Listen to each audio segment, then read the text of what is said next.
warga dibuat gempar. Pemuda desa memilih tinggal di hutan bersama ular raksasa dan hewan buas. Di sebuah kampung terpencil yang nyaris terlupakan oleh dunia luar, desa Rantau Gading berdiri di antara hamparan hutan lebat dan sungai yang berliku. Di sanalah seorang anak lelaki bernama Mantra memulai hidupnya, bukan sebagai bagian dari desa, melainkan sebagai aib yang harus dijauhi. Sejak tangis pertamanya menggema di udara malam, nasib buruk seakan tertulis dalam garis hidupnya. Ia lahir di hari yang sama saat kepala desa, pemimpin yang dihormati dan dicintai, menghembuskan napas terakhirnya. Bagi warga, itu bukan sekadar kebetulan, melainkan pertanda buruk. Ibunya meregang nyawa di pembaringan usai melahirkannya, meninggalkan bayi tak berdosa dalam kesunyian dunia yang baru dikenalnya. Sementara itu, sang ayah, seorang pemburu yang dulunya disegani, mulai kehilangan keberuntungannya.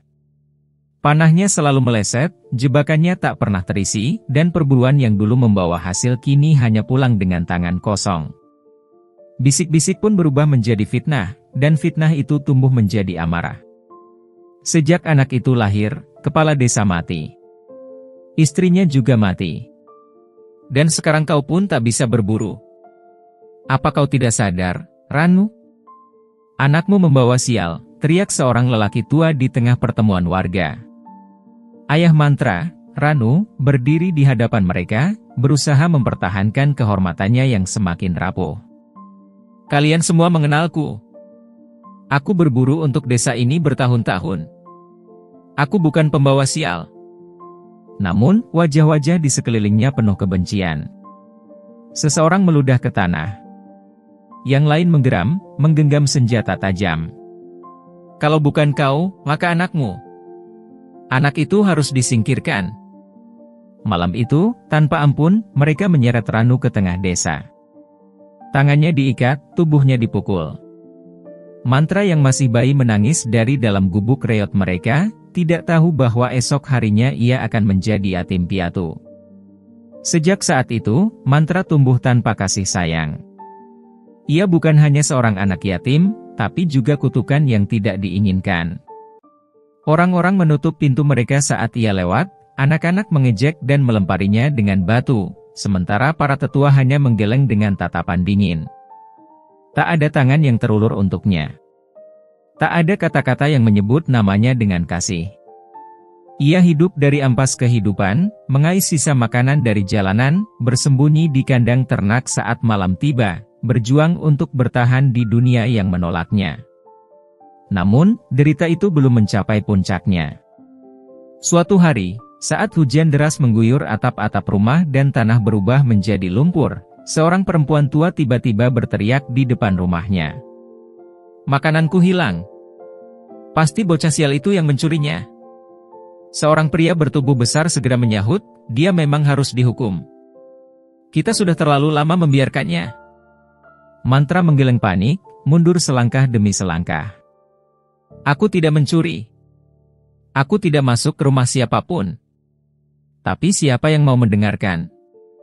Tangannya ditarik dengan kasar, tubuhnya diseret melintasi jalan becek, dan wajahnya dihujani caci maki.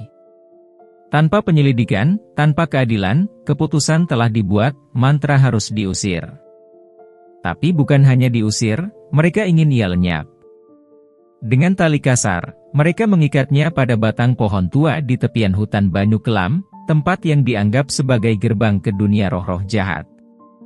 Petir menyambar, angin menggerung, namun tak satu pun warga mundur. Mereka meninggalkannya di sana, membiarkan kegelapan dan makhluk-makhluk buas menentukan nasibnya. Malam itu, di bawah hujan yang tak kunjung reda, Mantra menatap kepekatan hutan di hadapannya. Ia tak tahu apa yang menantinya, kematian, keajaiban, atau mungkin sesuatu yang lebih mengerikan dari keduanya. Malam turun dengan keheningan yang menyesakkan. Hujan telah reda, meninggalkan aroma tanah basah yang bercampur dengan kabut tipis di antara pepohonan raksasa hutan Banyu Kelam. Mantra terduduk lemah, tubuhnya menggigil bukan hanya karena dingin, tetapi juga kelelahan dan rasa putus asa yang semakin menggerogoti jiwanya. Tangannya masih terasa perih bekas gesekan tali yang tadi mengikatnya, napasnya pendek-pendek, sementara kepalanya tertunduk lesu. Apakah ini akhir hidupku? Pikirnya getir. Di sekelilingnya, kegelapan begitu pekat.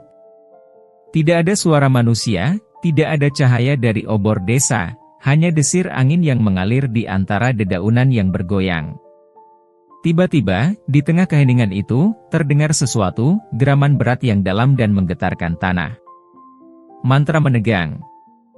Dari balik semak-semak, dua mata merah menyala seperti bara api, menembus kegelapan. Nafas kasar terdengar semakin dekat, disertai suara langkah berat yang menghentak tanah berlumpur. Dan kemudian, sosok itu muncul, seekor beruang hitam raksasa dengan bulu kasar yang basah oleh embun malam. Tubuhnya lebih besar dari kerbau desa, cakarnya yang sebesar pisau belati menggali tanah dengan setiap langkah. Mantra bisa mencium aroma liar yang menguar dari tubuh hewan itu, bau anyir dan tanah basah yang bercampur menjadi satu. Mantra tidak bisa bergerak. Ia terlalu lelah untuk lari, terlalu pasrah untuk melawan. Jika ini akhirnya, maka biarlah. Setidaknya ia mati di hutan, bukan di tangan orang-orang yang membencinya. Beruang itu mendekat, moncongnya terangkat tinggi saat mengendus udara, lalu menunduk menghirup bau tubuh mantra. Nafas hangatnya menerpa wajah mantra, dan dalam hitungan detik, cakarnya terangkat tinggi. Mantra memejamkan mata, menunggu cakaran tajam itu mengoyak tubuhnya. Namun, yang terjadi justru sebaliknya. Srek! Tali yang mengikat mantra terputus dalam sekali tebas. Tubuhnya limbung ke depan, jatuh ke tanah, sementara beruang itu hanya berdiri diam, menatapnya dengan mata merah yang entah kenapa terasa tidak mengancam. Mantra menatap makhluk itu dengan mata terbelalak. "Kau membebaskanku," bisiknya hampir tak percaya. Tapi beruang itu tidak menjawab. Ia hanya mendengus pelan, lalu melangkah mundur, seolah memberi ruang bagi mantra untuk berdiri.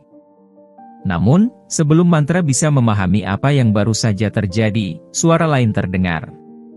Suara desisan panjang yang menggema dari atas pepohonan, menusuk telinga seperti bisikan dari dunia lain. Mantra mendongak, dan jantungnya hampir berhenti berdetak. Di antara bayangan ranting yang bergoyang, seekor ular raksasa melata turun perlahan. Tubuhnya sebesar batang pohon kelapa, dengan sisik hijau berkilauan yang memantulkan cahaya redup bulan. Matanya emas berpendar, menatap mantra dengan sorot yang seakan bisa menembus jiwanya. Desisannya terdengar pelan, namun penuh makna, seperti bisikan kuno yang hanya bisa dimengerti oleh mereka yang ditakdirkan untuk mendengarnya. Mantra gemetar, ingin berlari, tapi kakinya terlalu lemas untuk digerakkan. Ular itu semakin mendekat.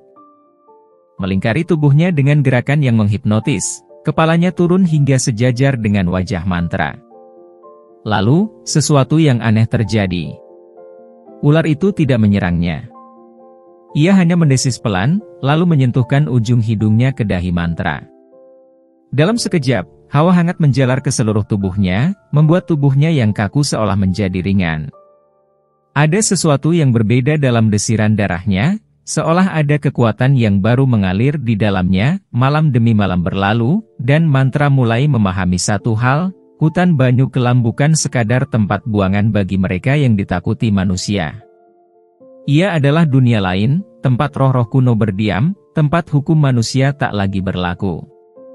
Pada awalnya, bertahan hidup di dalamnya terasa mustahil. Ia tidak memiliki apa-apa, tidak ada makanan, tidak ada tempat berlindung, hanya tubuh lelah dan luka-luka yang belum sepenuhnya sembuh. Namun, di saat ia merasa benar-benar sendirian, beruang hitam itu kembali. Mereka bertemu di tepi sungai kecil yang mengalir di antara pepohonan raksasa. Mantra yang kelaparan hampir pingsan, tetapi beruang itu hanya berdiri diam, mengawasinya dengan mata merahnya yang tajam. Lalu, tanpa suara, ia menundukkan kepalanya ke air, mencakar seekor ikan besar, dan melemparkannya ke tanah di depan mantra. Mantra menatap ikan itu, lalu kembali menatap beruang. "Untukku?" Beruang itu tidak menjawab, hanya mendengus pelan dan duduk di seberang sungai, membiarkan mantra mengambil keputusan sendiri. Malam itu, dengan tangan gemetar, Mantra memakan ikan mentah untuk pertama kalinya. Rasa amis dan dinginnya hampir membuatnya muntah, tetapi perutnya yang kosong tidak memberinya pilihan lain. Dan di malam-malam berikutnya, ia mulai belajar dari beruang hitam itu, mengikuti jejaknya, mengamati cara ia berburu, bahkan meniru gerakannya saat memburu ikan di sungai. Seiring waktu, instingnya menjadi lebih tajam. Ia memanjat pohon seperti monyet, mencari buah-buahan dan sarang burung yang tersembunyi di antara ranting. Ia menemukan bahwa tanah basah di tepi sungai bisa menyamarkan bau tubuhnya dari pemangsa. Ia belajar cara bergerak tanpa suara, cara membaca arah angin, cara mengenali jejak kaki hewan lain. Namun, yang paling aneh adalah gagak. Sejak malam ia dilepaskan dari ikatan, kawanan burung gagak selalu mengikuti kemanapun ia pergi. Mereka terbang rendah di atas kepalanya, mengeluarkan suara serak yang semakin lama terdengar seperti bahasa yang hampir bisa ia mengerti. Awalnya, ia menganggap itu kebetulan. Tetapi semakin lama, semakin sering ia menyadari bahwa mereka tidak sekadar mengikuti, mereka mengawasi, bahkan memperingatkannya jika ada bahaya di sekitar. Kemudian, ular naga mulai hadir dalam mimpinya. Dalam kegelapan tidurnya, ia melihat makhluk itu melata di antara pepohonan, sisik hijaunya berkilauan dalam cahaya bulan.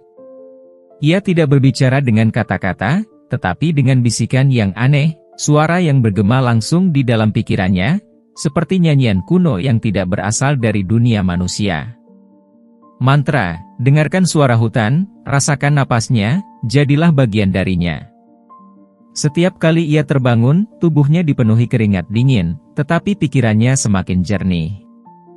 Ia mulai bisa merasakan kehadiran makhluk-makhluk hutan bahkan sebelum melihat mereka.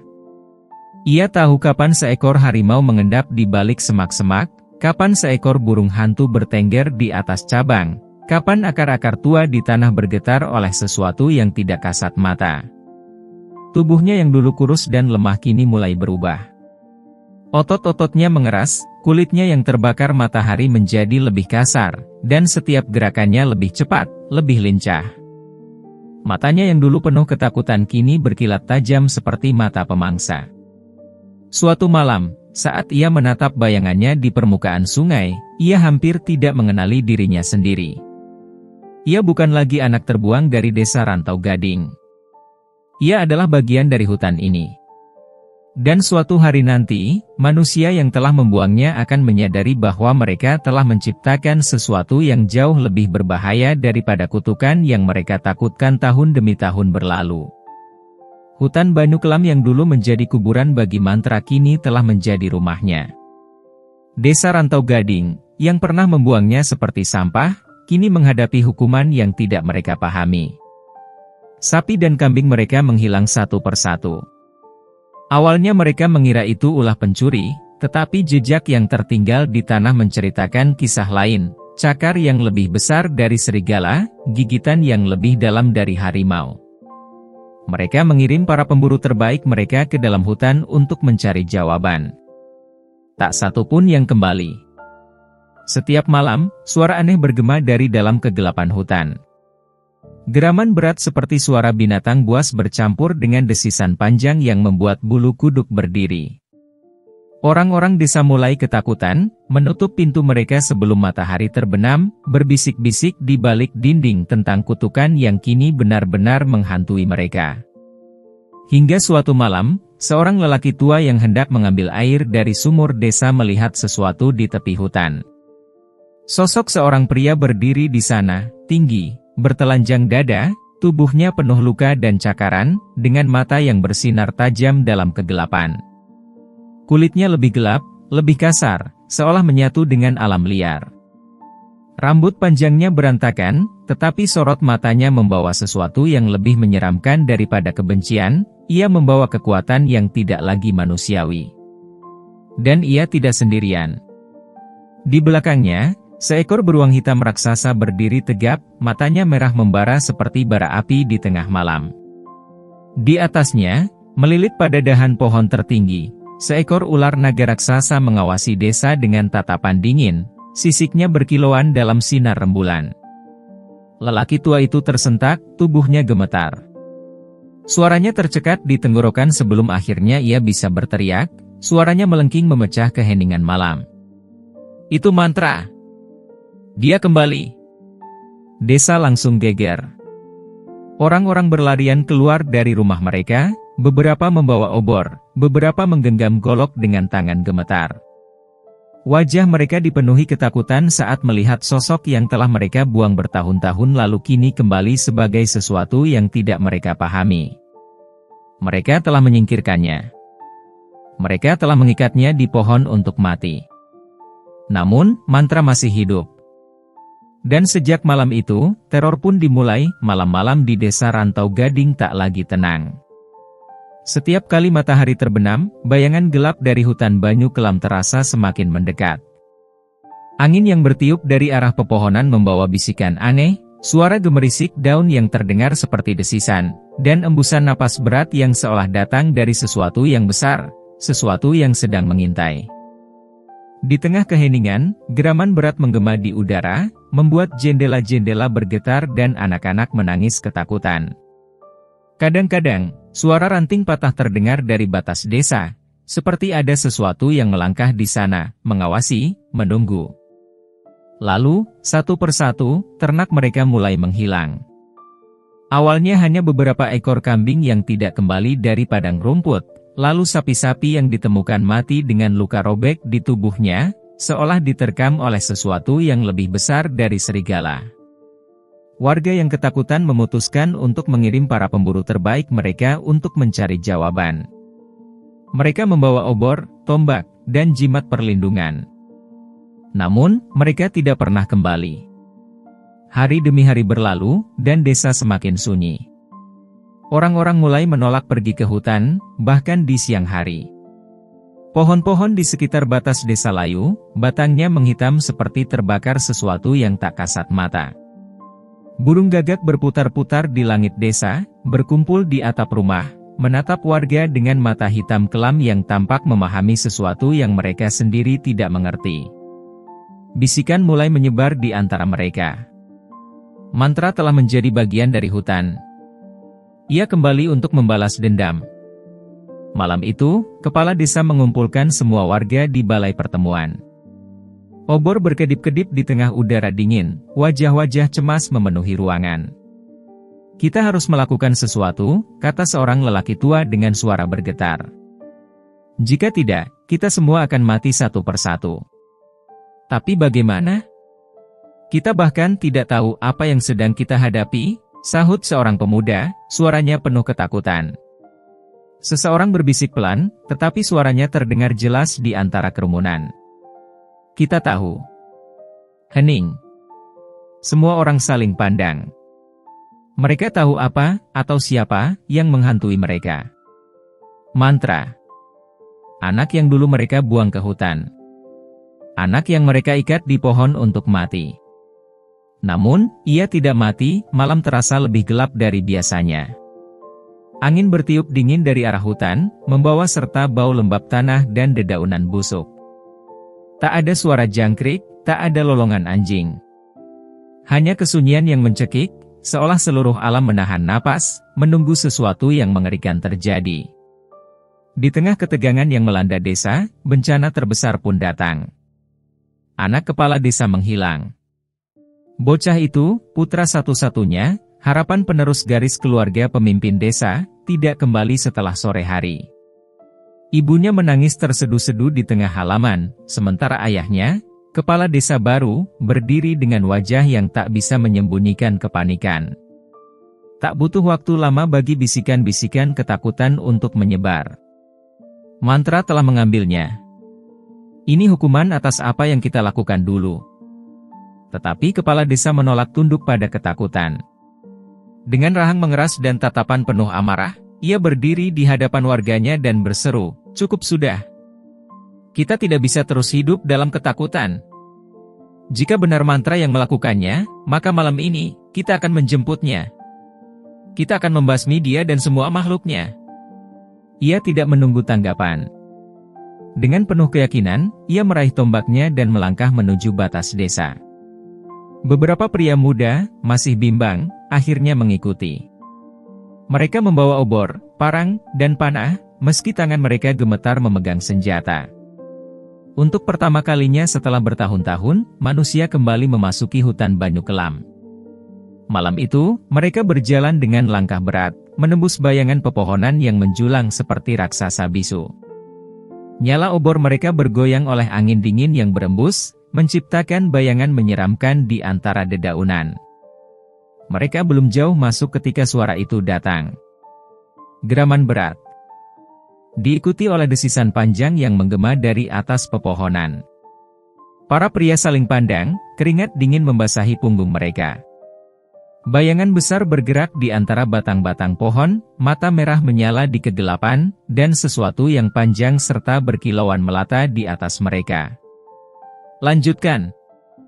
Kepala desa berteriak, suaranya memecah keheningan. Jangan takut. Ini hanya ilusi. Kita akan menemukan anakku dan menghabisi. Srek. Sebuah bayangan melintas cepat. Jeritan menggema di udara. Salah satu pria desa terangkat ke atas, tercabik dalam sekejap sebelum bahkan bisa berteriak. Darahnya menetes dari pepohonan, mengenai dedaunan yang gemetar. Panik pun pecah. Mundur. Kita harus keluar dari sini, salah satu pria berteriak ketakutan. Tetapi sudah terlambat. Dari balik semak-semak, sesosok tubuh muncul. Mantra. Ia berdiri di tengah kegelapan, tubuhnya kini lebih besar, lebih kuat, lebih menyerupai binatang liar daripada manusia. Matanya menyala dengan sorot dingin, dan di belakangnya, beruang hitam raksasa menggeram pelan, sementara ular naga melingkar di dahan pohon, memperhatikan manusia-manusia yang kini gemetar ketakutan. Mantra tidak mengatakan apa-apa. Ia hanya mengangkat satu tangan, dan kegelapan pun menelan mereka. Malam itu, tak ada satupun pria yang kembali ke desa. Dan keesokan harinya, saat matahari terbit, hanya ada angin dingin yang menyapu perkampungan. Pagi itu, kabut tebal menggantung di sekitar desa, lebih pekat dari biasanya. Udara berbau anyir, bercampur dengan sesuatu yang lebih busuk, sesuatu yang membuat perut mual dan bulu kuduk berdiri. Beberapa pria yang tersisa, meski takut, akhirnya memberanikan diri masuk ke dalam hutan. Mereka harus mencari jawaban. Mereka harus menemukan kepala desa dan kelompoknya, meski jauh di lubuk hati, mereka tahu tak akan ada keajaiban yang menunggu mereka. Dan benar saja. Tak butuh waktu lama bagi mereka untuk menemukan mayat-mayat itu. Tergantung di dahan-dahan pohon seperti boneka rusak, tubuh-tubuh para pemburu itu terkoyak mengenaskan. Kulit mereka robek dengan luka cakaran yang dalam, beberapa anggota tubuh hilang, dan ekspresi wajah mereka membeku dalam ketakutan yang tak terlukiskan. Namun yang paling mengerikan bukanlah keadaan mayat-mayat itu, melainkan pesan yang ditinggalkan. Di batang pohon terbesar, tepat di tengah-tengah tempat mereka tergantung, terdapat tulisan merah yang masih basah, mengalir menuruni kayu tua itu seperti air mata berdarah. Hutan ini milikku. Tak ada yang berani bergerak. Beberapa pria mulai gemetar, napas mereka tersengal ketakutan. Salah satu dari mereka jatuh berlutut, matanya terbelalak kosong. Saat itu, angin kembali berembus. Dari atas dahan-dahan pohon yang menjulang, terdengar suara desisan panjang. Dari dalam kegelapan semak-semak, mata merah menyala menatap mereka. Dan dari kejauhan, terdengar suara geraman berat, perlahan, semakin dekat. Hari itu, warga desa akhirnya mengerti. Hutan tidak hanya telah mengambil mantra. Mantra telah menjadi hutan itu sendiri. Hari-hari berlalu dalam ketakutan yang terus mencekik. Setiap malam, suara geraman dan desisan itu kembali menggema dari batas desa. Seolah-olah makhluk-makhluk hutan menertawakan ketakutan mereka. Burung gagak masih berputar-putar di langit, dan tanah di sekitar hutan terasa semakin mati, seperti enggan menerima jejak manusia lagi. Akhirnya, satu persatu, warga desa menyerah. Mereka mulai berkemas, meninggalkan rumah yang telah mereka tinggali selama bertahun-tahun. Tak ada yang berani melawan mantra. Tak ada yang berani menantang hutan. Mereka hanya bisa pergi, berharap dapat menemukan tempat baru yang tidak dihantui oleh dosa masa lalu mereka. Namun, kepala desa yang tersisa menolak menyerah begitu saja. Ia menolak tunduk pada legenda yang diciptakan oleh rasa bersalah mereka sendiri. Ia mengundang seorang dukun sakti, satu-satunya harapan terakhir untuk mengusir mantra dan mengembalikan ketenangan desa. Dukun itu datang menjelang senja, seorang pria tua berjubah hitam dengan mata tajam yang tampak memahami sesuatu yang tak bisa dilihat orang biasa. Ia berdiri di tepi desa, memandangi hutan yang gelap dengan ekspresi kosong, seolah sedang mendengar bisikan yang tidak terdengar oleh telinga manusia. Beberapa saat berlalu dalam keheningan sebelum akhirnya ia berbicara. Suara dukun itu pelan, tetapi setiap kata yang diucapkannya seperti pisau yang menusuk harapan mereka. Terlambat. Ia menggeleng pelan, matanya tetap terpaku ke dalam kegelapan pepohonan. Dia bukan lagi manusia. Hening. Tak ada yang bisa berkata apa-apa. Karena jauh di lubuk hati mereka, mereka tahu bahwa dukun itu benar. Mantra bukan lagi anak yang mereka buang bertahun-tahun lalu. Ia telah menjadi sesuatu yang lebih besar. Sesuatu yang lebih kuat. Sesuatu yang bahkan para roh hutan pun tunduk padanya. Malam itu, kepala desa akhirnya meletakkan tombaknya. Dan keesokan harinya, desa Rantau Gading menjadi kosong. Semua orang pergi, meninggalkan rumah-rumah mereka yang masih utuh, meninggalkan ladang dan sungai yang pernah menjadi sumber kehidupan mereka. Tidak ada yang membawa serta barang-barang mereka. Tidak ada yang menoleh ke belakang. Dan di tengah keheningan, dari balik pepohonan yang menjulang tinggi, mantra menyaksikan mereka pergi. Ia tidak tersenyum, tidak tertawa. Ia hanya berdiri di sana, diam dalam bayangan hutan yang kini menjadi miliknya. Karena tak peduli seberapa jauh mereka pergi, hutan Banu Kelam akan selalu mengingat mereka. Malam terakhir di desa Rantau Gading dipenuhi oleh kecemasan dan harapan yang rapuh. Mereka yang masih bertahan, beberapa tetua dan keluarga yang enggan meninggalkan tanah leluhur mereka, berkumpul di tengah lapangan desa. Mereka tidak ingin menyerah begitu saja. Tidak ingin membiarkan hutan merenggut segalanya tanpa perlawanan terakhir. Dukun tua yang sebelumnya menolak melawan mantra kini berdiri di antara mereka, menggenggam seikat dedaunan kering dan segenggam tanah yang diambil dari batas desa. Wajahnya tampak lebih tua dalam temaram cahaya obor, seakan tahu bahwa yang akan mereka lakukan bukanlah sekadar ritual biasa. Kita akan menutup gerbang antara dunia manusia dan dunia hutan, katanya dengan suara berat. Kita akan memutus ikatan yang menghubungkan mantra dengan tempat ini. Orang-orang berbisik pelan, tak ada yang berani mengucapkan harapan mereka dengan lantang. Lalu, ritual pun dimulai.